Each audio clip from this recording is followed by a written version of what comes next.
Hi and Assalamualaikum everyone. We are from Group 3 Physics. We present experiment 4. Experiment 4 is linear motion. Stay tuned.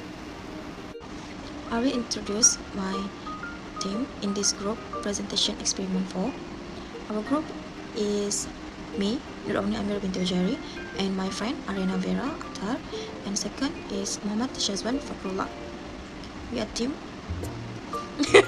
Greetings, I'm Arena from Group 3 and today we are going to present our physics experiment which is linear motion. For the introduction, linear motion is a fundamental concept in physics that refers to the movement of objects along a straight line. Linear motion can be described by parameters such as displacement, velocity, acceleration, and time. In linear motion, an object moves in one direction either at a constant speed or with varying speed, such as accelerating or decelerating. The study of linear motion involves exploring how forces such as gravity or friction influence the object's motion, and how we can quantify and model this behavior using equations of motion. For the objectives is to investigate the relationship between force, mass, and acceleration. It is also to determine the acceleration of an object under a varying force. For the apparatus for this experiment is a thread railer, a blower, a pressure tube, a gliders, a flag, a photogates, a mesh hanger, a string, and a pulley.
The result of our experiment in linear motion is on the timetable, and you all can see at the timetable. There are 3 times we try our experiment and recorded the data on the experiment, and you all can see. There are some few questions of this analysis experiment. Number 1 is plot a graph. The graph is forces, weight forces versus acceleration, and you can see the graph in the slide. The second question on this experiment is, what does the graph tell us? The answer is, the graph shows the relationship between weight force and acceleration. The graph indicates that as acceleration increases, force increases proportionally in accordance with the equation F equal to ma. The third question is, determine the gradient m of the graph, and after our calculate the gradient on the graph, the answer is m equal to 0.04305. The fourth question is, calculate the uncertainty of gradient m, and after our calculate our uncertainty of gradient in the graph, the result is 0.008035. And how to calculate this? We must use the formula. The formula is m max minus m min over 2. And the final answer, like I said before, is it's 0.04305 plus minus 0 0.008035. And the last question is briefly explain the relationship between the gradient m from the graph and the total mass mt equal to mt1 plus mt2. And the answer is the gradient m of the graph represent the total mass of the system, because the relationship F equal to mt times A shows that mt equal to F over A, which is the gradient of the graph. A larger gradient means a larger total mass, and smaller gradient means a smaller total mass. So now let's continue to our discussion part.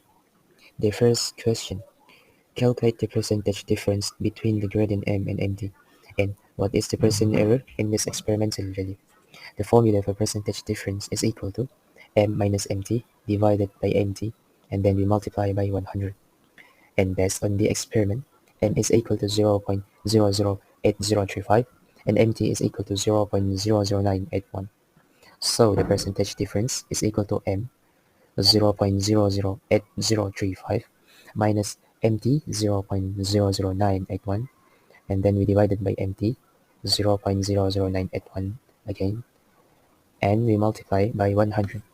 So we will get the answer minus 18.05%. Let's continue our discussion to question 2. Discuss the factors that have contributed to the errors in the experiment. There are a few factors that have contributed to the errors in this experiment. The first one is the string is not placed correctly. The string must be placed at the bench pulley to make sure the hanger can move smoothly. The second factor is the force we use to release the glider is not consistent, and this will influence the speed of the glider. So now, let's continue our discussion to the last question for this part. Explain how to overcome the factors mentioned in question 2. To overcome the factors mentioned, first, we must always alert to avoid any unnecessary mistakes. During the experiment, always make sure the string is placed at the bench pulley in the right way. Second, make sure the force used to release the glider is same or at least almost the same. In conclusion, in this experiment, we used a linear air track to experiment Newton's second law of motion. The relationship between force, mass, and acceleration was investigated. To acceleration of an object under a varying force was determined. And that's all from our team. Thank you for watching. Bye bye.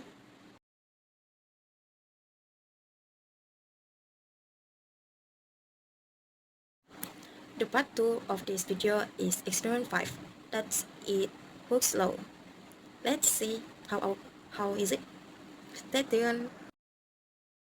The objective for the experiment is to verify the accuracy of Hooke's law. As for the theory, the motion of a body that oscillates back and forth is defined as simple harmonic motion if there exists a restoring force F that is opposite and directly proportional to the distance x that the body is displaced from its equilibrium position. This relationship between the restoring force F and the displacement x may be written as F equals to minus kx, where k is the constant of proportionality. The minus sign indicates that the force is oppositely directed to the displacement and is always towards the equilibrium position. An elastic spring subjected to a stretching force of magnitude F will be stretched from its equilibrium position by an amount x given by Hooke's law until the spring force, which pulls back when the spring is stretched, balancing the stretching force. When an object is hanged to a spring and will lead to equilibrium, the total forces acts on it is zero. Hence, sigma Fy equals to 0, where Fy is the force on the y-axis. Let's go to the apparatus for this experiment. The first is helical steel spring with supporting stand and scale, set of slot weights with hanger, and weight balance.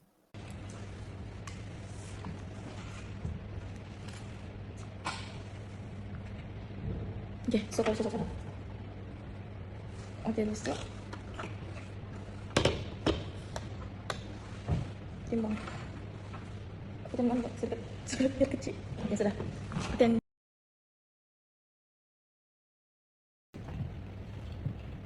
baca. Ya, terus. Udah baca jelas seperti ini itu semua. Kalau ada cerita, nah, kalau tambah-tambah terus. Ya, pasti. Ini seperti Pak Indonesia, itu dia ya. Itu sambil itu. Mantap kan dapat videonya. Kita Mbak. Sudah kamu sini kamu dekat ke sini. Record, tambah. Record kurang buang. Record buang. Record. Oke, sudah.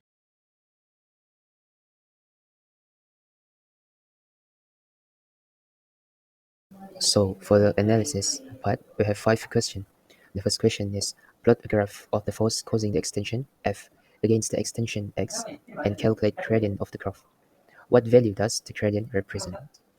So here we can see gradient is equal to y2 minus y1 over x2 minus x1, and y2 is equal to 1 and y1 is equal to 0, and x2 is equal to 0.01 and x1 is equal to 0. So when we calculate this, we will get 100. So for the next question is how much work done in stretching the spring through 0.20 meter, and find this from the graph. So here we can see the work formula. Work is equal to 1 over 2 kx squared, and the formula for k is F over x. F is equal to 0.2 Newton and x is 0.002 meters. So when we calculate this, we will get K is equal to 100 Newton meters and x is equal to 0.20 meter. So W is equal to 1 over 2 multiplied by K, 100, and multiplied by x square, 0.20 square. And then we will get the answer, work is equal to 2 joule. For the third question in this part is how much energy is stored in the spring when it is extended to 0.20 meter. So we can see the formula here. Energy is equal to 1 over 2 kx squared. So the formula is no different than the formula we used for work before. So K is equal to 100 Newton meter from previous calculation, and X is equal to 0.20 meter. So E is equal to 1 over 2 multiply K 100 and multiply X square 0.20 square. So we will get the answer, energy is equal to 2.0 joule. So the fifth question for this part and the last one is what can you describe from your result about the relationship between the extension of a spring and the force causing extension? So, from the result that we get through this experiment, we know that the extension of a spring and the force causing extension is related to each other. The more force is applied to the spring, the more the spring will extend, and it is explained in the formula. F is equal to kx, or x is equal to Fs over k, and additionally, force is influenced by the mass loaded. F is equal to ma. As for the discussion, we tested Hooke's law, which states that the force exerted on a spring is directly proportional to its extension, given by F equals to K unknown X. By applying increasing masses to the spring and measuring the extension, we observe a linear relationship between force and extension, confirming Hooke's law. The experiment's results showed a straight line graph with the slope corresponding to the spring constant K. Some potential errors included inaccuracy in measuring mass or spring imperfections that could have caused slight deviations. Overall, the experiment confirmed Hooke's law within the elastic limit of the spring, and the spring constant was determined from the graph slope. This experiment highlighted the elastic behavior of springs under varying loads. Overall, the experiment confirmed Hooke's law within the elastic limit of the spring, and the spring constant was determined from the graph slope. The conclusion for this experiment 6 is the graph should be a straight line passing through the origin, indicating that force is directly proportional to extension. Second is division from linearity indicates the spring elastic limit. Okay guys, the presentation of our video is over. Thank you for watching. I hope this video can add your knowledge. Thank you for watching. Bye.